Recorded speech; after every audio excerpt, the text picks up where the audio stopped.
हरे कृष्णा। श्रीमद् भागवतम स्कंध 2 अध्याय 9 श्लोक नंबर 5 से आज हम पढ़ेंगे। ओम नमो भगवते वासुदेवाय। ओम नमो भगवते वासुदेवाय। ओम नमो भगवते वासुदेवाय। नारायणं नमस्कृत्य नरं चैव नरोत्तमं देवीं सरस्वतीं व्यासं ततो जयमुदीरयेत्। नष्टप्रायेषु अभद्रेषु नित्यं भागवत सेवया भगवतीरुत्तमा श्लोके भक्तिर्भवति नैष्ठिकी। ग्रंथराज श्रीमद् भागवतम की जय। तो स्कंध 2 अध्याय 9 श्लोक नंबर 5। स आदिदेवो जगतं परो गुरुः स्वधिष्ण्यमास्थाय शिश्रीक्षयेक्षत् तं नाध्यगच्छादृशमात्रसम्मतां प्रपंचनिर्माणविधिर्यया भवेत्। अनुवाद और तात्पर्य श्रील प्रभुपाद के द्वारा। श्रील प्रभुपाद की जय। अनुवाद। प्रथम गुरु एवं ब्रह्मांड के सर्वश्रेष्ठ जीव होकर भी ब्रह्मा जी अपने कमल आसन के स्रोत का पता न लगा सके, और जब उन्होंने भौतिक जगत की सृष्टि करनी चाही तो वे यह भी नहीं जान पाए कि किस दिशा से यह कार्य प्रारंभ किया जाए, ना ही ऐसी सृष्टि करने के लिए कोई विधि ही ढूंढ पाए। तो ब्रह्मा जी के बारे में बताया गया है। ब्रह्मा जी समस्त ब्रह्मांड के सभी जीवात्माओं के प्रथम गुरु है, वही प्रथम जीवात्मा है, और उनका जन्म भगवान के नाभि कमल से हुआ है। आप देखिए ब्रह्मा जी का जन्म कितना ग्लोरियस है, कितना महान है। ब्रह्मा जी का बुद्धि कितना ग्लोरियस है, उनसे ज्यादा बुद्धिमान कोई नहीं है। और उनको ऐसा कार्य मिला, सृष्टि का कार्य, वो कितना ग्लोरियस है। जबकि उनका जन्म भी इतना ग्लोरियस है, वो इतने बुद्धिमान भी है, फिर भी वो कहाँ से उत्पन्न हुए, जैसे उनका उत्पत्ति हुई, वो नहीं जान पाए कि मेरा जन्म कहाँ से हुआ। वो नहीं समझ पाए इस बात को। और जब उनको ये था कि मुझे भौतिक जगत की सृष्टि करनी है तो किस दिशा से प्रारंभ किया जाए, वो भी नहीं समझ पाए। और आप देखिए आजकल ऐसे बहुत लोग हैं जो बोलते हैं कि हमें मार्गदर्शन की कोई ज़रूरत नहीं है, ये भगवान और हमारे बीच की बात है, तो हम अपने आप क्या कर लेंगे, देख लेंगे। हम अपने आप भक्ति करेंगे, अपने आप भगवान के धाम चले जाएंगे, हमें कोई काउंसलर की, कोई मीडिएटर की, कोई गुरु की ज़रूरत नहीं है। आप सोचिए जो लोग ऐसे बोलते हैं, तो जब ब्रह्मा जी को ज़रूरत है यहाँ पे गाइडेंस की, तो फिर साधारण व्यक्ति की बात ही क्या है। तो इस श्लोक से हमें ये सीखना चाहिए कि भगवान की कृपा के बिना, भगवान की गाइडेंस, ब्रह्मा जी को तो डायरेक्ट गाइडेंस मिला, अर्जुन को डायरेक्ट गाइडेंस मिला, लेकिन शास्त्र में वर्णन है कि भगवान की डायरेक्ट गाइडेंस नहीं, तो भगवान के जो शुद्ध भक्त है उनके डायरेक्ट गाइडेंस में हमें रहना चाहिए, तभी हम भगवान को समझ सकते हैं। अन्यथा भगवान नहीं है करके कभी भी उसके ढूंढने की कोशिश नहीं करेंगे, ना ही वो प्रोसेस में जाएंगे, तो ऐसे हमारा मनुष्य जीवन जो हमें मिला है भगवान के बारे में जानने के लिए, वो व्यर्थ ही नष्ट हो जाएगा। ब्रह्मा जी ने भक्ति योग के बल पर ही सृष्टि करने की शक्ति प्राप्त की थी। जो वेद आदि जो ब्रह्मा जी को भगवान ने ही दिया, सारे शास्त्रों का ज्ञान भगवान ने दिया। अपने निजी बल पर ज्ञान खोजने के प्रयास अगर कोई करेंगे तो समय का अपव्यय होगा। तो जैसे ब्रह्मा जी ने तपस्या किया, और ये बात हम अभी 6 नंबर श्लोक में पढ़ने जा रहे हैं। श्लोक नंबर 6। स सचिन्तयन्त्यक्षरमेकदम्भः युपाशृणोद्रिर्गदितं वचो विभुः स्पर्शेषु यच्छोदशमेकविंशम् निष्किञ्चनानं नृपयद्धनं विदुः। इस प्रकार जब जल में स्थित ब्रह्मा जी सोच रहे थे, तब पास ही उन्होंने परस्पर जुड़े दो शब्द को 2 बार सुने। इनमें से एक 16वां और दूसरा 21वां स्पर्श अक्षर था। संस्कृत में जो 16वां शब्द होता है वो होता है त, 21वां होता है प। दोनों मिलकर तप, तपस्या, यानी दोनों मिलकर विरक्त जीवन की निधि बन गए। निधि मतलब संपत्ति। हमारे भौतिक संसार में भी सेक्रीफाइस किए बिना आपको कुछ भी मिलता नहीं है। अगर आपको बहुत अच्छा करियर चाहिए, उसके लिए आपको हार्ड वर्क करना पड़ेगा, बहुत सारे एंजॉयमेंट को आपको सेक्रीफाइस करना पड़ेगा। तो इसी प्रकार से तपस्या, तपस्या मतलब शरीर और मन को मेहनत करना होगा किसी एक गोल को, लक्ष्य को पाने के लिए। और असली तपस्या का जो मतलब है वो यह है कि आप किसी भी स्थिति में हैं, किसी भी मानसिक कंडीशन में है, किसी भी शारीरिक कंडीशन में है, आपका जो चेतना है वो भगवान में स्थिर होना चाहिए। तो ये बहुत संभव नहीं है बहुत लोगों के लिए, लेकिन लोग इसे प्रैक्टिस कर करके इसको संभव करते हैं। और जब उनका कॉन्शियसनेस कृष्ण में स्थित हो जाता है ना, तो भौतिक जगत का जो प्रॉब्लम है, सुख दुख है, उससे वो ऊपर उठ जाते हैं। तो कहने का तात्पर्य है कि वो भौतिक प्रयास के लिए वो नहीं रहते, भौतिक प्रयास के पीछे वो नहीं भागते हैं। जैसे कोई फ्लाइट उड़ता है तो पहले जो प्लेन एरोप्लेन जो है नीचे होता है, तो आसपास के सारा चीज़ हमें बहुत बड़ा बड़ा दिखता है। एरोप्लेन थोड़ा ऊपर जाता है तो चीज़ें छोटी छोटी दिखती लगती है, घर भी माचिस की डिब्बी की तरह छोटी छोटी। और जब एरोप्लेन एकदम ऊपर आसमान के ऊपर चला जाता है तब हमें कुछ भी नहीं दिखता है। ठीक उसी प्रकार से जो अपने चेतना को थोड़ा बहुत भगवान के उसमें लगाने का प्रयास करते हैं, शुरुआत में तो उनको प्रॉब्लम बहुत बड़ी बड़ी दिखेगी, लेकिन भक्ति में जब वो मध्यम स्तर तक आएंगे तो प्रॉब्लम छोटी छोटी दिखेगी। और जब उत्तम स्तर तक पहुंच जाएंगे तो प्रॉब्लम उनको लगेगी ही नहीं कि भौतिक जगत का कोई प्रॉब्लम भी है। मेन प्रॉब्लम तो है जन्म मृत्यु जरा व्याधि, जन्म मृत्यु बुढ़ापा और बीमारी, ये मेन प्रॉब्लम है। तो जन्म मृत्यु के चक्र में आने से उसका हम सामना करते रहना पड़ता है। जो व्यक्ति इस बात को समझ जाते हैं तो वो इन चक्र से बाहर निकलने के लिए प्रेम पूर्वक कृष्ण की सेवा करते हैं और भक्ति योग के माध्यम से वो भगवत धाम में प्रवेश करते हैं। तो ब्रह्मा जी ने भी तपस्या किया। ऐसा नहीं कि बहुत बहुत बड़े परिवार में जन्म हुए तो क्या हमको तपस्या नहीं करना होगा, नहीं, तपस्या के बिना हासिल नहीं होगा। भगवान की भक्ति, भगवान के धाम कैसे जाना है। बहुत बड़े भक्त के परिवार में भी जन्म ले तो उनको खुद की तो भक्ति करनी होगी ना। इसलिए ब्राह्मण के पुत्र को ब्राह्मण नहीं कहा गया है अगर उसमें उसके अंदर ब्राह्मण का क्वालिफिकेशन ना हो। डॉक्टर के पुत्र को डॉक्टर नहीं बोला जाएगा जब तक वो डॉक्टर का क्वालिफिकेशन डिग्री ना हासिल कर ले। तो भागवत दर्शन के अनुसार प्रत्येक मनुष्य, हर एक मनुष्य तपस्या के निमित्त बना है और किसी निमित्त नहीं बना है, क्योंकि एकमात्र तपस्या के द्वारा ही आत्मबोध हो सकता है कि मैं कौन हूँ, मैं कहाँ से आया, भगवान कौन है, भगवान के साथ मेरा रिलेशनशिप क्या है। मानव जीवन का धर्म इंद्रिय तृप्ति नहीं अपितु आत्म साक्षात्कार है। यह तप सृष्टि के आदिकाल से ही चला आ रहा है और सर्वप्रथम परम गुरु ब्रह्मा जी ने इसे ग्रहण किया था। तो कहने का तात्पर्य है कि ऐसा नहीं कि तपस्या आज कलयुग में आ गए हम, अब हमें तपस्या करना पड़ रहा है, देखो इधर कष्ट है उधर कष्ट है, ऐसा नहीं है। आप नौकरी भी करते हैं तो उसमें बहुत सारी तपस्या आपको करनी होती है। एक आप रिलेशनशिप में आते हैं तो उसमें भी बहुत सारी तपस्याएं है, सेवा है। तो इसी तरह से ये जो तपस्या है भौतिक संसार में ब्रह्मा जी के समय से ही चले आ रही है।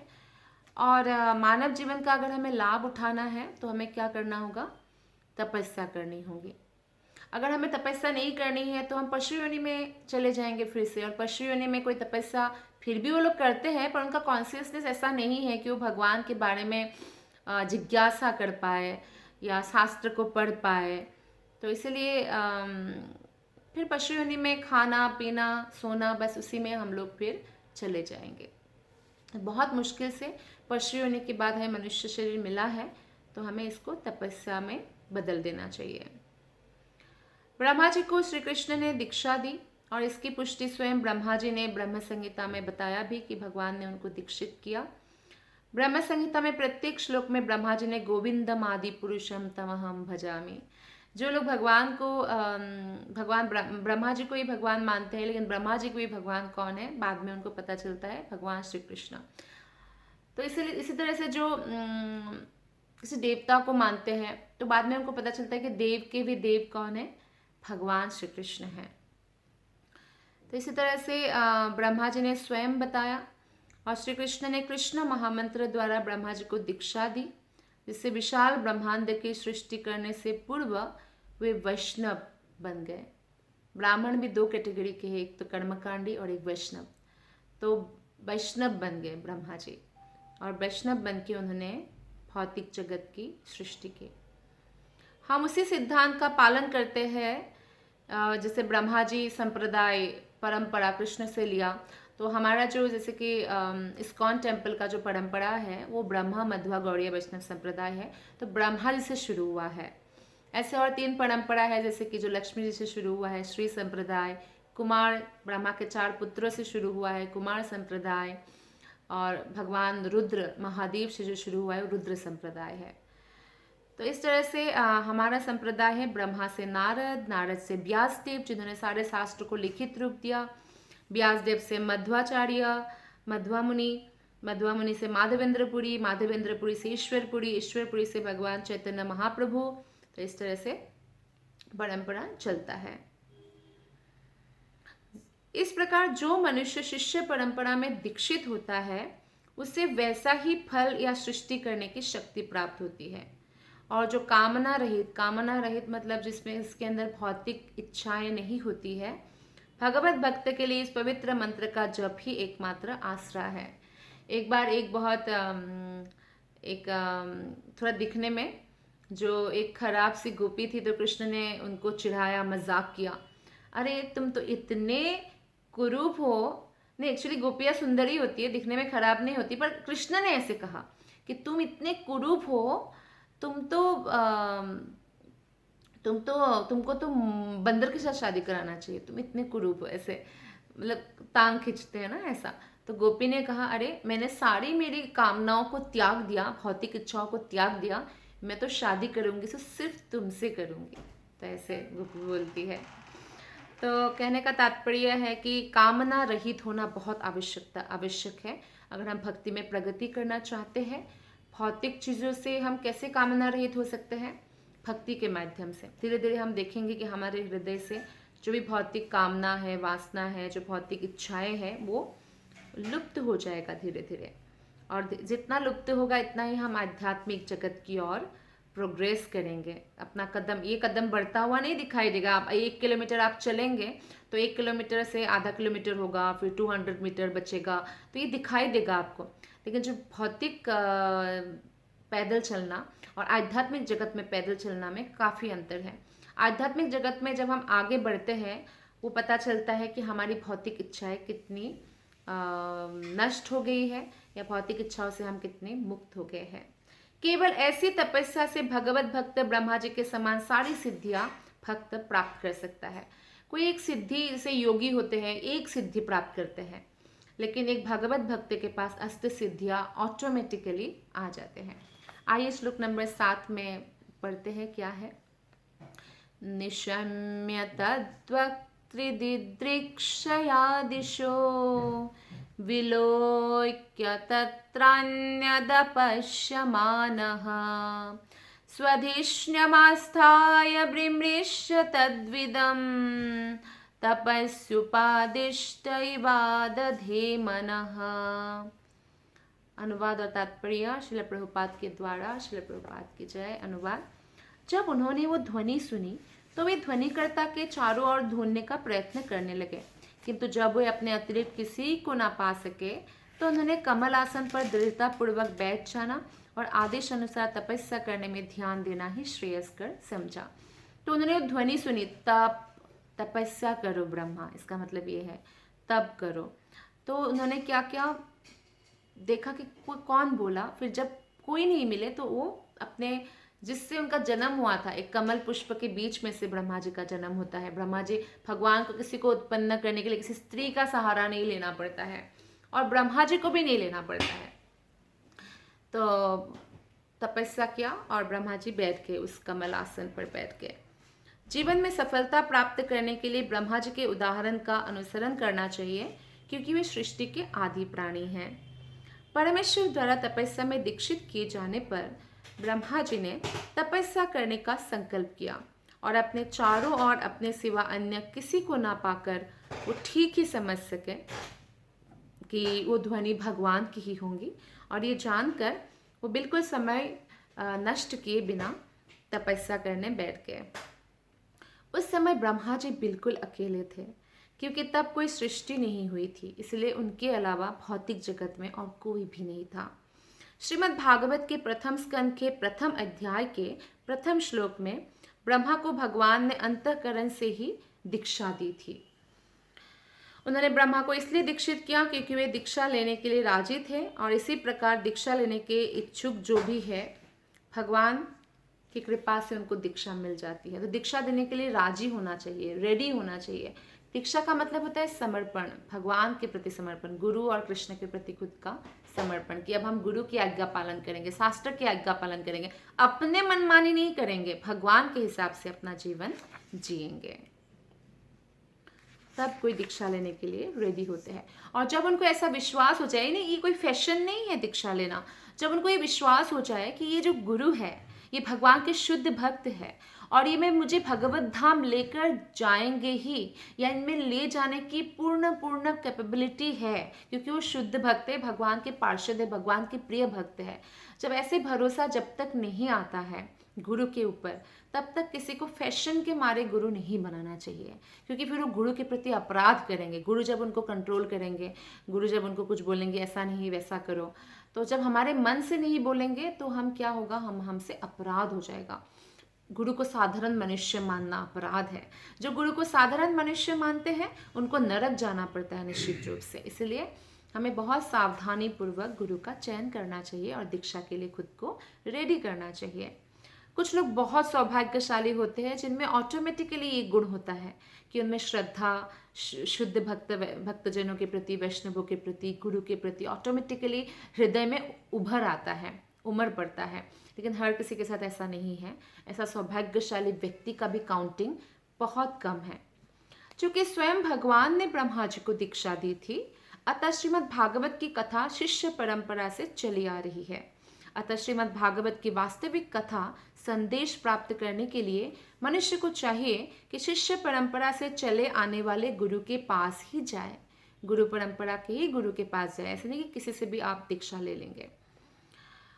और फिर योग्य गुरु से दीक्षित होकर तपस्या में रत हो जाना चाहिए।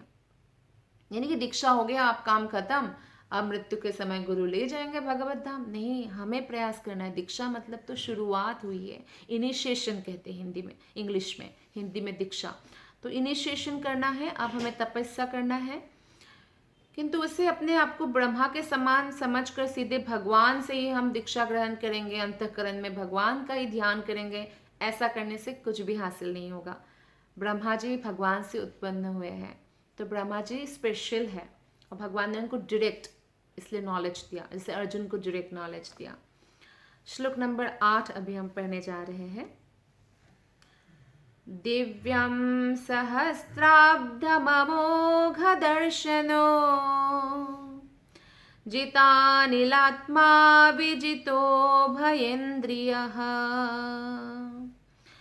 अतप्यतस्माखिललोकतापनम् तपस्तपियांस्तपतं समाहितः।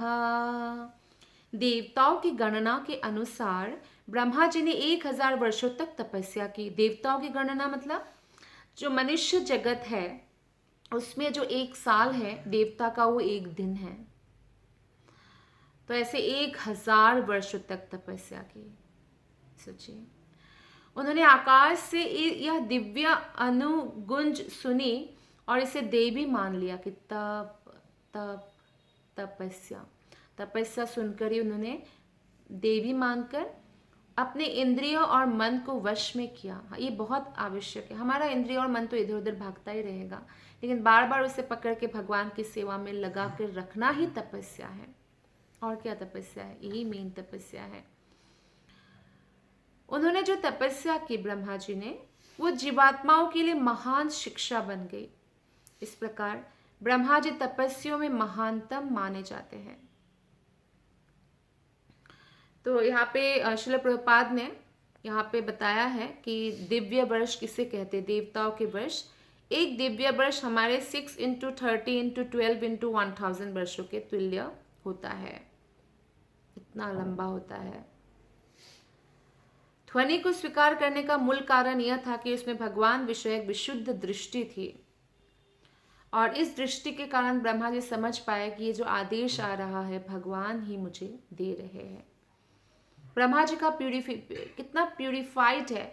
कोई भी आत्मा ब्रह्मा बन जाए, ये क्या संभव है? जब तक वो उस लेवल तक ना पहुंच पाए।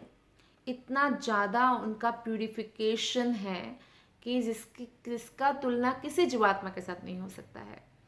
तो इसीलिए उन्होंने समझ पाए। भले ही उन्होंने भगवान को अपने समक्ष नहीं देखा, लेकिन उनकी ध्वनि में कोई अंतर उनको समझ में आ गया कि ध्वनि भगवान की है।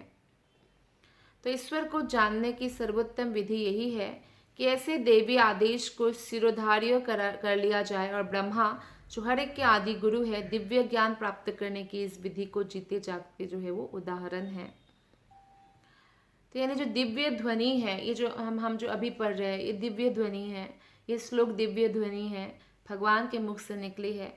तो इसको हमें स्वीकार करने के लिए हमेशा तैयार रहना चाहिए। केवल इतने मात्र से कि हम इसको स्वीकार करते हैं, हमें भगवान की कृपा प्राप्त हो जाता है। सांसारिक कृत्रिम ध्वनि में वो शक्ति नहीं होती है। संसार में जैसे हम लोग, जब एक बार प्रभुपाद को एक शिष्य ने बोला कि शिष्य नहीं थे, वो नए थे, तो बोल रहे थे कि आप लोग तो एक ही नाम जप करते रहते, हरे कृष्ण कृष्ण कृष्ण हरे हरे, हरे राम राम राम हरे हरे। तो प्रभुपाद ने बोला कि जब हम कृष्ण का दर्शन करना चाहते हैं, कृष्ण का हमें जो है कृष्ण को पाने का जो लोभ होता है, तो हम कृष्ण कृष्ण बोलते हैं, तो हमें कृष्ण मिल जाते हैं। एक्चुअली हम सेटिस्फाइड हो जाते हैं नाम और कृष्ण में, क्योंकि कोई अंतर नहीं है। लेकिन अगर आपको पानी का प्यास लगे और आप पानी पानी जप करते रहो, पानी पानी पानी पानी पानी, पानी का प्यास बढ़ जाएगा, बुझेगा नहीं प्यास, राइट। लेकिन भगवान श्री कृष्ण का नाम जप करने से तुरंत भगवान का सानिध्य हमें प्राप्त हो जाता है। तो इसलिए ये दिव्य ध्वनि है, और इस दिव्य ध्वनि को दिव्य व्यक्ति से, जो भगवान के शुद्ध भक्त है, जो गुरुपद में है, उनसे प्राप्त कर लेना चाहिए। शिष्य का एकमात्र कर्तव्य है कि वो प्रामाणिक गुरु का आदेश को माने, और प्रामाणिक गुरु के आदेश का पूर्ण श्रद्धा सहित पालन करना ही सफलता का रहस्य है। प्रभुपाद ने जो पूरे विश्व में हरिनाम का प्रचार किया, क्योंकि उन्होंने अपने गुरु के आदेशों का एज इट इज पालन किया। और 70 साल की उम्र में जब लोग रिटायर्ड हो जाते हैं, प्रभुपाद ने तब उनको प्रचार करना था पूरे विश्व में। कितना, एक दिन नहीं रुकते थे, ट्रैवल करते रहते थे और प्रचार करते रहते थे, और अपना स्पिरिचुअल आर्मी हर जगह बना लिया प्रभुपाद ने। वो लोग फिर प्रचार कर रहे हैं अब तक। प्रभुपाद ने 108 मंदिर की स्थापना की, अभी 700 मंदिर की स्थापना हो गई। तो उनके जो सेना है वो अभी भी हरिनाम का प्रचार कर रहे हैं। तो गुरु की आज्ञा पालन करने से हम सफल होते हैं। तो ब्रह्मा जी ने दोनों ही इंद्रियों पर कंट्रोल किया, कर्मेंद्रिय और ज्ञानेंद्रिय। ज्ञानेंद्रिय है आँख, कान, नाक, जीभ, त्वचा। कर्मेंद्रिय है जीभ, हाथ, पैर, मलद्वार, मूत्रद्वार। तो सभी इंद्रियों पर ब्रह्मा जी ने कंट्रोल प्राप्त किया। अतः इंद्रियों के नियंत्रण का अर्थ है कि सभी को अपने आप को पूरी तरह से भगवान की सेवा में लगा देना। भगवान का आदेश तो प्रामाणिक गुरु के माध्यम से हमें प्राप्त होता है, और जब हम प्रामाणिक गुरु के माध्यम से भगवान का आदेश देते हैं पूर्ण श्रद्धा और निष्ठा के साथ और तपस्या करने के लिए रेडी रहते हैं कि हम रोज हरे कृष्ण महामंत्र का 16 माला करेंगे ही, 4 नियमों का पालन करेंगे ही, हम मांस नहीं खाना, नशा नहीं करना, जुआ नहीं खेलना, अवैध यौन संबंध नहीं करना, जो भी खाएंगे हम भगवान को भोग लगाकर खाएंगे, जो भी करेंगे भगवान को अर्पण करते हुए करेंगे। तो इस तरह की जो तपस्या है, तो ये इन जो भी व्यक्ति इन सब को पालन करने के लिए तैयार होते हैं वो भगवत धाम जाने के अधिकारी बनते हैं। बहुत बहुत धन्यवाद आपका। हरे कृष्णा।